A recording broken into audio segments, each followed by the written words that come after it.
Dear friends, welcome to the Eastern Front channel. Today we are talking about the penal battalions and companies of the Red Army. To understand this issue, we turn to the memoir of a Soviet veteran who served in a penal company. Yefim Abelevich Holbrai served as the deputy commander of the 163rd Penal Company of the 51st Army. The veteran's memoir is especially valuable since he was the son of an enemy of the people. His father was shot in 1937. This is the second part of the interview. The link to the first part will be in the description and also at the end of the video. So let's continue. Quietly, the sniper must have dozed off. Senior lieutenant was sitting in a corner of the dugout.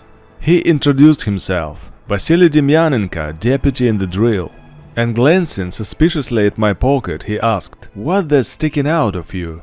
I take out the bottle. Demyanenko immediately blossomed. "Oh, that's great, and we will share it with the commander too." That's how I got into the penal company. How strong was the motivation of the penal soldiers to atone with blood for their guilt? One shouldn't think that all the penalty soldiers were eager to fight. Here is an example for you. The attack is shocking. The survivors lie among the dead and wounded. But there were a lot of more of us. Where are the others? Together with the company commander, Captain Chuchkin, we returned to the starting line under the German fire. So it is. A group of penalty soldiers was hiding in the trench, they hoping to sit out of the fight. And this is when every soldier counts. From opposite ends of the trench, holding a pistol in each hand, in the left the usual TT, in the right a captured parabellum. It's heavier, almost bursting over the trench. One foot on the breastworks, the other on the opposite. We move towards each other and accompanying our actions with the bad words, shoot over the heads of these parasites, without aiming or caring about the integrity of their skulls. They quickly get out and run in a chain. Now, when I remember this episode, I think, my God, was it really me? There can be no such thing in the penal and assault battalions. Everything is at stake here. These officers are not deprived of ranks and in most cases don't have a criminal record. After being wounded or so in a term, they have the right to their former positions. They had the right, but as a rule, they return to the unit with a demotion.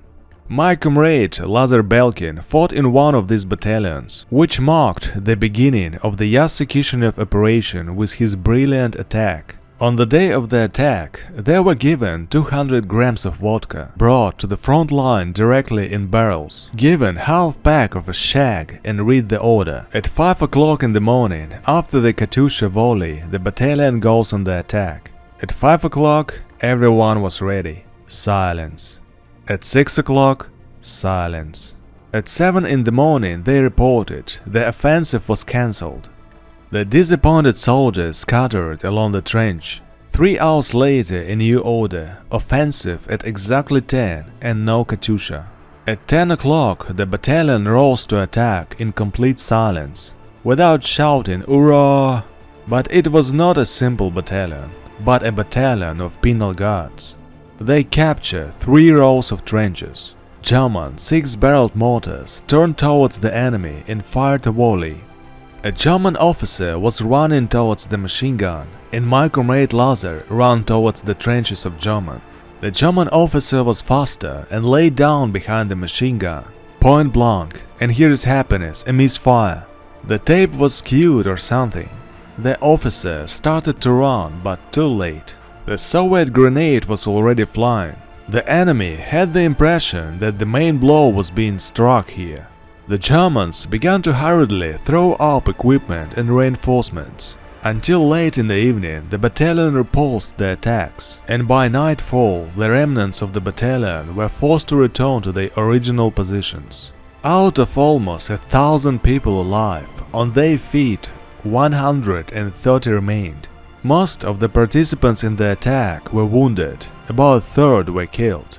In the film Guga, for example, the barrage detachments look not so better than a detachment of a German Punishers. So, what is your opinion about the barrage detachments? There are a lot of annoying errors in this movie with a strange name. Lying in small things causes distrust of everything else. I have already said, they don't run into the attack in droves. But these are apparently the laws of the good scenario. They never accompanied the penal companies in the front and didn't stand behind them. The barrage detachments are located not on the front line, but near checkpoints on roads, on the path of possible withdrawal of troops. All through, it's more likely that ordinary units will run than penalty units. Barrage detachments are not elite units where fighters are selected. This is an ordinary military unit with somewhat unusual tasks. And in this movie, there are always more soldiers in barrage detachments than penalty soldiers. And during watching this movie, I have desired to swap them. For some reason, everyone is dressed in brand new clothes. Where does such luxury come from? You said that you have not the slightest desire to analyze in detail the series Penal Battalion. Nevertheless, at least a few comments on the series. This series has only one advantage: wonderful acting. Everything else is complete nonsense, sorry for the harsh expression. Let's focus on the main thing. The officers who retained their military ranks by the verdict of the tribunal were never sent to penal companies, only to officer penal battalions. Criminals have never been sent to serve their sentences in officers' penal battalions, only in penal companies as well as privates and sergeants. Political prisoners have never been sent to penal units. All through, many of them true patriots were eager to go to the front to defend their homeland. The case of Vladimir Karpov, convicted under the Article 58 and sent to the penal company, is unique. Penal companies have never been located in the populated areas, and outside of the combat situation they remained in the field, in trenches and dugouts. I will give examples later. The contact of these soldiers with the civilian population is fraught with unpredictable consequences. Never, even after a minor injury and regardless of the time spent in the penalty unit, no one was sent to the penalty company again. The slightest scratch is already redeemed with blood. Penalty soldiers have never been appointed as the commanders of penal units. This is no longer a bluff, but an irresponsible lie. The commander of a penal battalion, as a rule, is a lieutenant colonel, and the commanders of his 5 companies, 3 rifle, machine gun and mortar companies, are career officers, not penal guards. Of the penal officers, only platoon commander are appointed. I understand that an artist or director has the right to creative imagination, but to make a series about the war, in which there is not a penny of historical truth, is already too much. Did the commander of the penal company have the right to select the soldiers for his unit? The commanders of the penal companies don't complete their units. Who will be sent to you and you will fight with them? Another important detail. Also, we didn't ask the penalty soldiers what they were convicted of, and who of the fighters is a former criminal recidivist named Vaska Zhigan, and who is a former order-bearer machine gunner. Only our regular clerk officer knew for sure. He was in charge of the personal affairs of the penal company. There is a fairly common misconception that all the penalty soldiers were patriots. Have there been cases of soldiers switching from penal units to the enemy side? Of course. All through, there were no such cases in my company. Where to go? To the Germans? In the Kurland cauldron? Many fighters had many reasons to go over to the side of the Germans, many of whom were insulted by the Soviet government. The former sons of the repressed were considered potential candidates for transition. There were very few defectors at the end of the war, but to be extremely honest, I will say that such a shameful phenomenon as desertion was quite common. Few people know, but since 1942 a secret order has been in effect. Relatives and fellow countrymen, in order to avoid collusion and going over the enemy side, in one unit don't direct. Only since in the middle of 1944 this order has not been strictly carried out. Were the women in the penal companies? Women were not sent to the penal companies. To serve their sentence, they were sent to the rear, to prison. However, this happened extremely rarely. There are no medical workers in the penal companies either. When receiving a task, a nurse is sent from a medical battalion or a neighboring regiment. In one of the battles, a nurse was wounded. Hearing a woman's cry on the left flank, I hurried there. She was wounded in the arm, apparently not badly. She was already bandaged. But the shock, the blood, the pain, then it's still the front line, the fight is still going on. Through tears she uttered a monologue that can only be given in a part. As to love me, she used another verb. So you come to me at night, and how to bind my wound, there is no one. When I will be cured, I will not give it to anyone in the regiment. Whether she kept her threat remained unknown. Did the penalty soldiers use captured weapons and uniforms? Captured weapons were used everywhere and were very popular. We hand over the weapons of the disabled to the foreman, and he looks at his ledger and asks, "What are you fighting there?" According to the report, all the company's weapons were handed over long ago, and it's difficult to imagine any infantry commander without a captured pistol at the end of the war. It was a craze, but with uniforms it's too much. No one will run around the front line in a German tunic, especially in battle. Such a fool became a victim of own comrades, and then they will sort it out. And even if you will be singing Russian song at this time, they will take you for a Vlasov and shoot you. Many of us had German boots. We couldn't walk in Wandins for centuries. I'm sorry to remind you again of the serious penal battalion, but the episode with the hike penal guards in the intelligence, how real is it? I repeat that this is complete nonsense. Just imagine, a group of penalty soldiers went to investigate and didn't return. They went missing or were killed on the neutral, and no one knows who died and who got to the Germans.